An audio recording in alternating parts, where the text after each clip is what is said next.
And the bedpost was his own. The bed was his own. The room was his own. Best and happiest of all, the time before him was his own, to make amends in. I will live in the past, the present and the future, Scrooge repeated as he scrambled out of bed. The spirits of all three shall strive within me. Oh, Jacob Marley, heaven and the Christmas time be praised for this. I say it on my knees, old Jacob, on my knees. He was so fluttered, so glowing with his good intentions, that his broken voice would scarcely answer to his call. He had been sobbing violently in his conflict with the spirit, and his face was wet with tears. "They are not torn down," cried Scrooge, holding one of his bed curtains in his arms. "They are not torn down, rings and all. They are here. I am here. The shadow of the things that would have been may be dispelled. They will be. I know they will." His hands were busy with his garments all this time, turning them inside out, putting them on upside down, tearing them, mislaying them, making them parties to every kind of extravagance. "I don't know what to do," cried Scrooge, laughing and crying in the same breath, and making a perfect lacoon of himself with his stockings. "I am as light as a feather. I am as happy as an angel. I am as merry as a schoolboy. I am as giddy as a drunken man. A Merry Christmas to everybody. A Happy New Year to all the world. Hello there. Whoop, holla." He had frisked into the sitting room and was now standing there, perfectly winded. "There's the saucepan that the gruel was in," cried Scrooge, starting off again and going round the fireplace. "There's the door by which the ghost of Jacob Marley entered, and there's the corner where the ghost of Christmas present sat. There's the window where I saw the wandering spirits. It's all right. It's all true. It all happened." Oh. Really, for a man who had been out of practice for so many years, it was a splendid laugh, a most illustrious laugh, the father of a long line of brilliant laughs. "I don't know what day of the month it is," said Scrooge. "I don't know how long I've been amongst the spirits. I don't know anything. I am quite a baby. Never mind, I don't care. I'd rather be a baby. Oh, hello, whoop, hello there." He was checked in his transports by the churches ringing out the lustiest peals he had ever heard. Clash, clang, hammer, ding, dong, bell. Bell, dong, ding, hammer, clang, clash. Oh, glorious, glorious. Running to the window, he opened it and put out his head. No fog, no mist, clear, bright, jovial, stirring cold, cold piping for the blood to dance to, golden sunlight, heavenly sky, sweet, fresh air, merry bells. Oh, glorious, glorious. "What's today?" cried Scrooge, calling downwards to a boy in Sunday clothes who perhaps had loitered to look about him. Returned the boy, with all his might of wonder. "What's today, my fine fellow?" said Scrooge. "Today? Why, it's Christmas Day." "It's Christmas Day," said Scrooge to himself. "I haven't missed it. The spirits have done it all in one night. They can do anything they like. Of course they can. Oh, of course they can. Hello, my fine fellow." "Hello," returned the boy. "Do you know the poulterers in the next street but one, at the corner?" Scrooge inquired. "Why, I hope I did," replied the lad. "An intelligent boy," said Scrooge.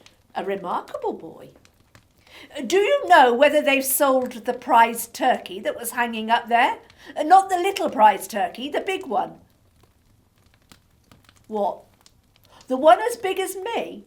Returned the boy. Oh, what a delightful boy, said Scrooge. It's a pleasure to talk to him. Yes, my buck.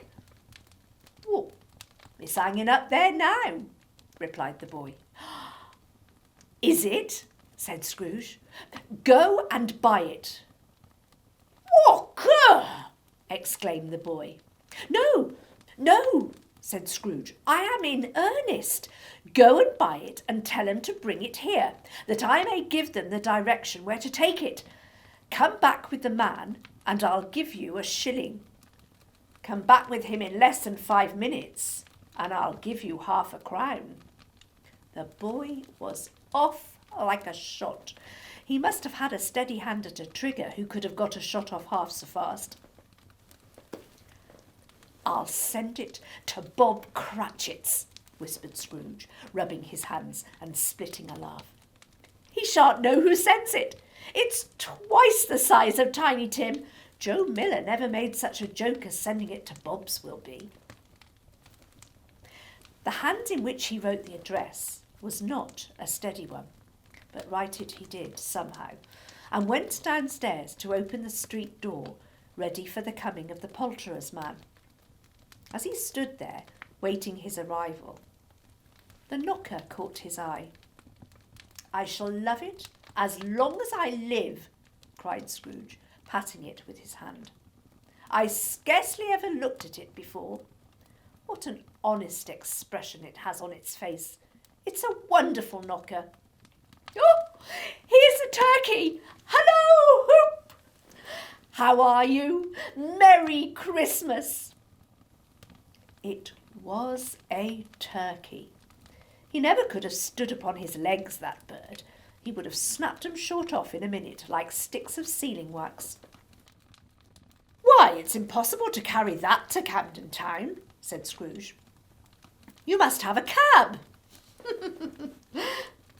The chuckle with which he said this, and the chuckle with which he paid for the turkey, and the chuckle with which he paid for the cab, and the chuckle with which he recompensed the boy, were only to be exceeded by the chuckle with which he sat down breathless in his chair again, and chuckled till he cried. Shaving was not an easy task, for his hands continued to shake very much, and shaving requires attention, even when you don't dance while you're at it. But if he had cut the end of his nose off, he would have put a piece of sticking plaster over it and been quite satisfied. He dressed himself, all in his best, and at last got out into the streets. The people were by this time pouring forth as he had seen them with the ghost of Christmas present, and walking with his hands behind him, Scrooge regarded every one with a delighted smile. He looked so irresistibly pleasant, in a word, that 3 or 4 good-humoured fellows said, Good morning, sir, and Merry Christmas to you. And Scrooge said often afterwards that of all the blithe sounds he had ever heard, those were the blithest in his ears. He'd not gone far when, coming on towards him, he beheld the portly gentleman who had walked into his counting-house the day before and said, Scrooge and Marley's, I believe. It sent a pang across his heart to think how this old gentleman would look upon him when they met, but he knew what path lay straight before him, and he took it. My dear sir, said Scrooge, quickening his pace and taking the old gentleman by both his hands, how do you do? I hope you succeeded yesterday. It was very kind of you. A Merry Christmas to you, sir. Mr. Scrooge? Yes, said Scrooge. That is my name, and I fear it may not be pleasant to you. Allow me to ask your pardon, and will you have the goodness... And here Scrooge whispered in his ear. Lord bless me, cried the gentleman, as if his breath were taken away. My dear Mr. Scrooge, are you serious? If you please, said Scrooge, not a farthing less. A great many back payments are included in it, I assure you. Will you do me that favour? My dear sir, said the other, shaking hands with him. I don't know what to say to such Don't say anything. Don't say anything, please, retorted Scrooge. Come and see me. Will you come and see me? Oh, I will, cried the old gentleman, and it was clear he meant to do it. Thank ye, said Scrooge. I am much obliged to you. Thank you 50 times. Bless you. He went to church and walked about the streets and watched the people hurrying to and fro and patted children on the head and questioned beggars and looked down into the kitchens of houses and up to the windows and found that everything could yield him pleasure. He had never dreamt that any walk, that anything could give him so much happiness. In the afternoon, he turned his steps towards his nephew's house. He passed the door a dozen times before he had the courage to go up and knock, but he made a dash and did it. Is your master at home, my dear? Said Scrooge to the girl. Nice girl. Very. Yes, sir. Where is he, my love? Said Scrooge. He's in the dining room, sir, along with the mistress. I'll show you upstairs, if you please. Thank ye. He knows me, said Scrooge, with his hand already on the dining room lock. I'll go in here, my dear. He turned it gently and sidled his face in round the door. They were looking at the table, which was spread out in great array, for these young housekeepers are always nervous on such points and like to see that everything is right. Fred, said Scrooge.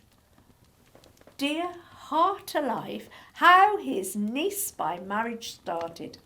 Scrooge had forgotten for the moment about her sitting in the corner with a footstool, or he wouldn't have done it on any account. Why, bless my soul, cried Fred. Who's that? It's I, your Uncle Scrooge. I have come to dinner.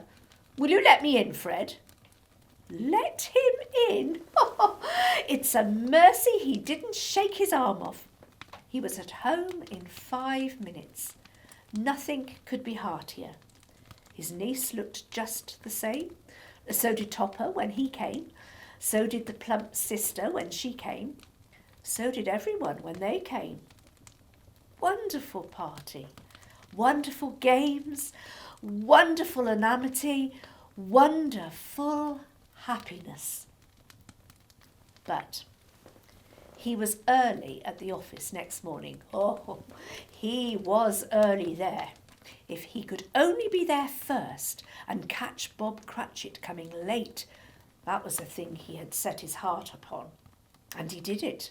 Oh, yes, he did. The clock struck 9. No Bob. 1:15. No Bob.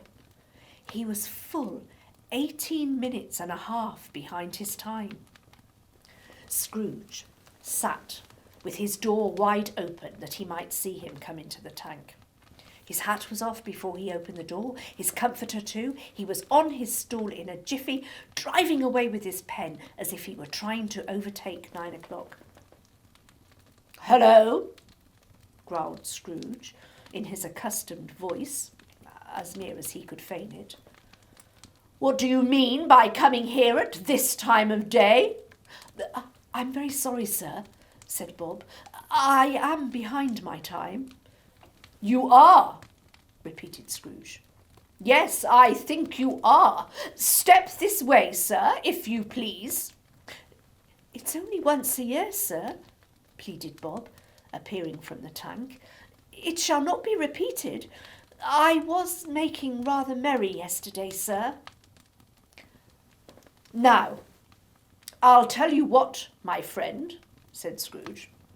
I am not going to stand this sort of thing any longer, and therefore, he continued, leaping from his stool and giving Bob such a dig in the waistcoat that he staggered back into the tank again, and therefore I am about to raise your salary. Bob trembled and got a little nearer to the ruler. He had a momentary idea of knocking Scrooge down with it, holding him and calling to the people in the court for help and a straight waistcoat. "A Merry Christmas, Bob," said Scrooge, with an earnestness that could not be mistaken, as he clapped him on the back. "A merrier Christmas, Bob, my good fellow, than I have given you for many a year. I'll raise your salary and endeavour to assist your struggling family, and we will discuss your affairs this very afternoon over a Christmas bowl of smoking bishop, Bob. Make up the fires, and buy another coal scuttle before you dot another I, Bob Cratchit." Scrooge was better than his word. He did it all, and infinitely more. And to Tiny Tim, who did not die, he was a second father. He became as good a friend, as good a master, and as good a man as the good old city knew, or any other good old city, town or borough in the good old world. Some people laughed to see the alteration in him, but he let them laugh, and little heeded them, for he was wise enough to know that nothing ever happened on this globe for good at which some people did not have their fill of laughter in the outset. And knowing that such as these would be blind anyway, he thought it quite as well that they should wrinkle up their eyes in grins as have the malady in less attractive forms. His own heart laughed, and that was quite enough for him. He had no further intercourse with spirits, but lived upon the total abstinence principle ever afterwards, and it was always said of him that he knew how to keep Christmas well if any man alive possessed the knowledge. May that be truly said of us, and all of us. And so, as Tiny Tim observed, God bless us, every one.